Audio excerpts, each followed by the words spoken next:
नमस्कार दोस्तों, आप लोगों का इस यूट्यूब चैनल पर बहुत बहुत स्वागत है। तो देखिए, आज मैं ये धान की भूसी जो है कि स्टोर कर रही हूँ अपने गार्डन के लिए। तो यदि आप भी ऑर्गेनिक वेजिटेबल गार्डन बनाना चाहते हैं, छत पर ग्रो बैग और पॉट में सब्जियां लगाना चाहते हैं, तो क्या करें कि इस धान की भूसी जो राइस हस्क कहा जाता है इसे, तो इसे आप स्टोर कर लें। तो इसे स्टोर करने के लिए क्या करें कि पहले तो जो कौन सी धान की भूसी लें। जैसे कि धान दो तरीके से धान से चावल बनता है। एक तो राइस मिल से कुटाया जाता है धान को, और दूसरा एक जो हालर होता है उसकी भूसी एकदम बारीक होती है।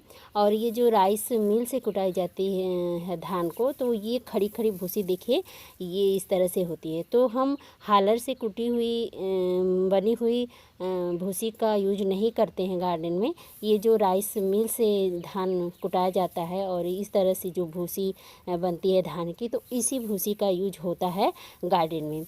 कई तरीके से यूज किया जाता है इस धान की भूसी को। यदि आप गांव में होंगे तो आपको तो बहुत इजी तरीके से ये धान की भूसी मिल जाएगी। यदि आप शहर में रहते होंगे तो भी ये धान की भूसी जो है कि आपको मिल जाएगी बहुत ही कम कीमत में। जहाँ भी धान राइस मिल होगा वहाँ आप जाएंगे तो इसे आप वहाँ से ख़रीद सकते हैं बहुत ही लो बजट में। तो ये धान की भूसी को तैयार कैसे करें, ये वीडियो अपलोड है चैनल पर, लेकिन मैं आपको एक बार फिर से बता दे रही हूँ कि धान की भूसी को डायरेक्ट यूज नहीं करना है अपने गार्डन में। इसे क्या करेंगी, पहले किसी झन्ने से झाड़ लें, क्योंकि इसमें जो है कि चावल के छोटे छोटे अवशेष रहते हैं वो निकल जाएंगे। और झाड़ने के बाद क्या करें कि गर्म पानी में, खौलते पानी में इस धान की भूसी को 4-6 घंटे के लिए भिगो कर रख दें। इसके बाद क्या धूप में अच्छी तरह से सुखा करके फिर आप इसे स्टोर करके रख सकते हैं अपना गार्डन बनाने के लिए।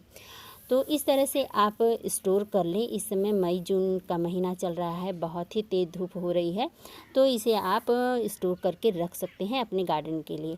और इस धान की भूसी का यूज करने से हमें फ़ायदा क्या मिलता है, तो इसका कई तरीके से यूज किया जाता है गार्डन में। तो पहला तो आप देखे होंगे कि जब भी मैं अपनी सब्जी या फूलों वाले पौधों के लिए मिट्टी तैयार करती हूँ तो मैं रेत का प्रयोग नहीं करती, कि रेत की जगह मैं इसी धान की भूसी का प्रयोग करती हूँ। तो ये धान की भूसी क्या करती है कि मिट्टी को जो है कि भुरभुरी बनाती है, हमारे पाट या ग्रो बैग की मिट्टी को भुरभुरी बनाती है धान की भूसी। और धान की भूसी डालने से क्या होता है कि एयरेशन बना रहता है, मिट्टी जो है कि पाट की कड़ी नहीं होती, एकदम भुरभुरी रहेगी। और ये धान की भूसी ये कार्बन का स्रोत है। तो इससे ये क्या होगा कि धीरे धीरे आपकी मिट्टी में डिकम्पोज होता रहेगा, और डिकम्पोज होकर के एक कंपोस्ट का रूप ले लेगा, और आपकी मिट्टी में ये कंपोस्ट भी बन जाएगा धीरे धीरे। देखिए, ये मेरी पुरानी मिट्टी है जिसमें मैं बहुत सारा राइस हस्क धान की भूसी का प्रयोग की थी पहले। तो देखिए, इस साल मैं पाट की मिट्टी को निकाल करके धूप दिखा रही हूँ, तो देखिए ये भी धान की भूसी आपको नज़र नहीं आएगी, क्योंकि फिर से मुझे इसमें धान की भूसी मिलाना है। और ये धान की भूसी जो पहले मैं डाली थी वह धीरे धीरे डिकम्पोज होकर के इसमें मिल गया है। तो इसलिए आप धान की भूसी का ही प्रयोग करें। ख़ासतौर सब्जी वाले और फूल वाले पौधों में तो ज़रूर से इसे आप डालें। और हाँ, इंडोर प्लांट की मिट्टी जब आप तैयार कर रहे हैं तो उसमें थोड़ा बहुत डाल सकते हैं, नहीं तो उसमें रेत का ही प्रयोग करें।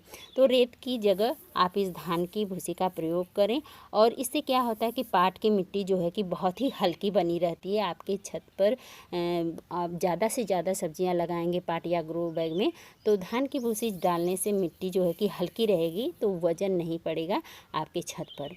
और ये क्या होता है कि इससे मल्चिंग भी किया जाता है, क्योंकि बहुत तेज़ धूप और बहुत ज़्यादा ठंडी में हमारे जो छत के पौधे होते हैं वो ख़राब होने लगते हैं, क्योंकि छत पर फ्रंट के अपेक्षा धूप और सर्दी ज़्यादा लगती है। तो हम क्या करते हैं कि छत के लगे हुए सब्जियों या पौधों के पार्ट में इससे मल्चिंग करते हैं। तो मल्चिंग देखिए इस तरह से धान की भूसी ले लेंगे, और इस तरह से देखिए ये पौधा लगा हुआ है पार्ट में, मेरे सनफ्लावर का पौधा है जो कि मैं लगाई हूँ, वीडियो अपलोड है चैनल पर। तो इसे देखिए, इस समय मई का महीना चल रहा है, तो इसे मल्चिंग ज़रूर से कर दें इस तरह से, देखिए चारों तरफ। और देखिए पाट की मिट्टी में पहले से ही काफ़ी सारा राइस हस्क मिला हुआ है इसमें।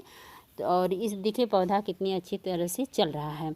तो गुड़हल, गुलाब, मतलब सारे पौधों को में आप मिट्टी में आप इस राइस हस्क का प्रयोग कर सकते हैं। और देखिए मल्चिंग, देखिए चारों तरफ गर्मी और सर्दी के दिनों में आप अपने पाट या ग्रो बैग की मल्चिंग भी इस धान की भूसी से कर सकते हैं। तो आप ज़रूर से धान की भूसी को स्टोर कर लें अपने गार्डन के लिए। और जितने लोग भी कोकोपीट का यूज करते हैं अपने गार्डन में मिट्टी बनाने में, तो वो चाहे तो इस धान की भूसी को बारीक पीस करके मिक्सर से, तो इसे आप कोकोपीट की जगह धान की भूसी का पाउडर जो होता है उसे भी मिला सकते हैं। क्योंकि जो धान की भूसी होती है वो नमी बना कर के रखती है, और जो कि मिट्टी को वेल ड्रेन बनाती है और नमी भी बना कर के रखती है पौधे में। और जब गर्मी की सब्जियां आप लगा रहे हों तो भी आप इसे पाट में नीचे डाल सकते हैं, क्योंकि ये जो पानी को होल्ड रखेगा और आपके पौधे को नमी बराबर मिलती रहेगी। और इस धान की भूसी को थोड़ा हल्का सा जला करके भी आप अपने पौधों में यूज कर सकते हैं, बहुत ही फ़ायदेमंद होता है। और देखिए ये जो धान की भूसी है वो आपको काला काला नज़र आ रहा होगा, तो वो काला नमक धान लगा था खेत में, उसी की भूसी है। तो इसलिए आपको काली दिख रही है। और रेत जो होता है, जब हम मिट्टी में रेत का प्रयोग करते हैं तो रेत जो होता है वजन होता है, और उसमें कोई भी मतलब उससे कोई विटामिन हमारे पौधों को नहीं मिलती। लेकिन जब हम धान की भूसी का प्रयोग करते हैं अपनी मिट्टी बनाने में, तो ये धान की भूसी जो है कि हल्की होती है, और ये धीरे धीरे डिकम्पोज होकर के एक कंपोस्ट का रूप धर लेती है। तो हमारे पौधों को फ़ायदा होता है इससे। और रेत की अपेक्षा आप इसी धान की भूसी का प्रयोग ज़्यादा से ज़्यादा अपने गार्डन में करें। तो इस तरह से देखिए धान की भूसी मैं स्टोर कर ली हूँ। और देखिए यहाँ पर इतना है, और बट यहाँ देखिए मैं एक बोरे में पैक करके रख दूँगी। बारिश के समय जब भी मुझे कोई भी पौधा लगाना होगा और जब मिट्टी तैयार करूँगी तो मैं इसका प्रयोग करूँगी। तो आप भी अपना गार्डन बनाना चाहते हैं या बनाए हुए हैं, लेकिन बारिश में फिर से सब्जियां लगानी है, ज़्यादा पौधे लगाने हैं आपके छत पर, तो आप इस राइस हस्क धान की भूसी का ज़रूर से स्टोर करें। बहुत ही फ़ायदेमंद है ये, और फ्री का है। यदि आप गांव में होंगे तब तो आपको फ्री में मिल जाएगी, और शहर में होंगे तो बहुत ही लो मतलब बहुत ही कम कीमत में ये आपको मिल जाएगी। तो आप धान की भूसी का अपने गार्डन में ज़्यादा से ज़्यादा प्रयोग करें और स्टोर करें गार्डन बनाने के लिए। तो ये वीडियो आप लोगों को कैसा लगा कमेंट करके ज़रूर से बताइए। और कितने लोग रेनी सीजन की सब्जियां पहली बार लगाने जा रहे हैं वो कमेंट करके ज़रूर से बताएं। और वीडियो थोड़ा सा भी यूज़फुल हो, अच्छा लगे तो please like, share and subscribe my channel. Thank for watching.